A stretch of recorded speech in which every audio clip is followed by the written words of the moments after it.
श्री शिवाय नमस्तुभ्यम, हर हर महादेव। आपका स्वागत है हमारे यूट्यूब चैनल में। प्रदीप मिश्रा जी द्वारा वाची जा रही शिव महापुराण अष्टविनायक शिव महापुराण पूरे उसकी कथा कंप्लीट हो गई है दूसरे दिन की। उसकी संक्षिप्त जानकारी, कुछ उपाय और पत्र इस वीडियो के माध्यम से हम आपको बताने जा रहे हैं।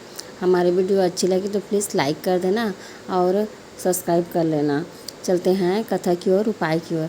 गुरुजी ने कथा शुरुआत होते होते बताया है कि हमारे साथ जब हम मरने के बाद जाते हैं तो पुण्य, हमारे द्वारा किया गया अच्छा कार्य और दान वही ही साथ में जाता है और कुछ ही नहीं जाता है।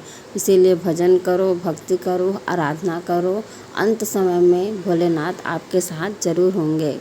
गुरुजी ने कथा में बताए हैं कि होमवर्क से, जिस प्रकार होमवर्क से वही बच्चा डरता है जो होमवर्क नहीं किया रहता है, इनकम टैक्स विभाग से वही डरते हैं जिसका फाइल कंप्लीट नहीं रहता है, ठीक उसी प्रकार से वे लोग डरते हैं जो कभी भजन भक्ति नहीं करते। जो भजन और भक्ति किए रहते हैं उन लोगों का भय नहीं रहता, क्योंकि उन्हें पता रहता है कि उसे अकाल मृत्यु नहीं आएगी, महादेव उसके साथ है। गुरुजी ने कहा कि अकाल मृत्यु ओ मरे जो काम करे चंडाल का, भक्त है जो महाकाल का, उसका क्या बिगड़े जो भक्त है महाकाल का। इस प्रकार से गुरुदेव ने कहा। एक पत्र आया जिसमें लिखा था कि मेरी बेटी को एक पदार्थ जिसमें शरीर में कम हो गया, उसके कारण से बेटी का पाँव काम करना बंद कर दिया।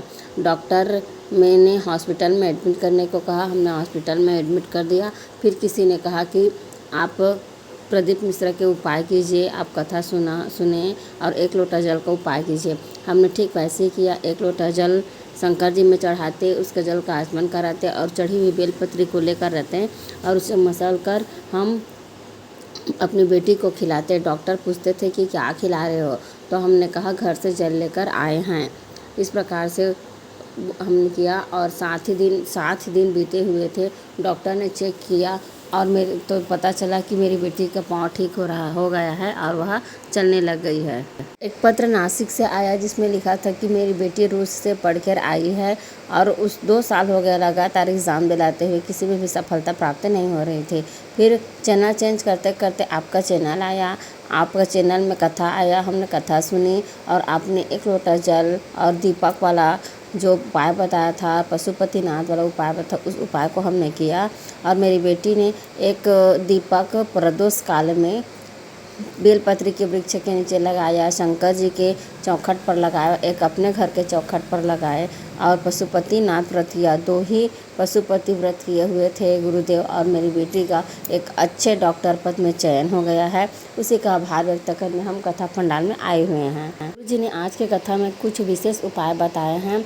जिसको यदि बीपी या शुगर हो उसको भोजन ज़मीन पर बैठकर करना चाहिए और भजन भी ज़मीन पर आसन बिछाकर करना चाहिए। इस प्रकार से गुरुजी ने कहा। आजकल तो कोई व्यक्ति एक चप्पल निकालकर एक कदम भी नहीं चलना चाहते, लेकिन खाली पैर चलने से भी लाभ है और ज़मीन में आसन लगाकर बैठ के भोजन और भक्ति भजन करने से भी बहुत लाभ है। आप करके देखिएगा ज़रूर। गुरुजी ने दूसरा उपाय बताया है हरितालिका तीज। हरितालिका तीज है जो कि रविवार को रहना, हम 18 तारीख को। इस दिन आपको एक काम करना है। यदि आप कोई भी तीज रखते हो फिर भी इस तीज में उपवास नहीं रखते हो, फिर भी आपको फुलेरा का दर्शन करना है। फुलेरा का दर्शन मात्र से आपके जीवन में धन धान्य से संपन्न हो जाएगा। इस प्रकार से गुरुजी ने कहा है। गुरुजी ने बताया है कि हरितालिका तीज के दिन आपको एक प्रैक्टिकल करना है। आपको 5 पेड़ की पत्ती या फूल को शिव जी पर अर्पित करनी है या फुलेरा पर अर्पित करनी है।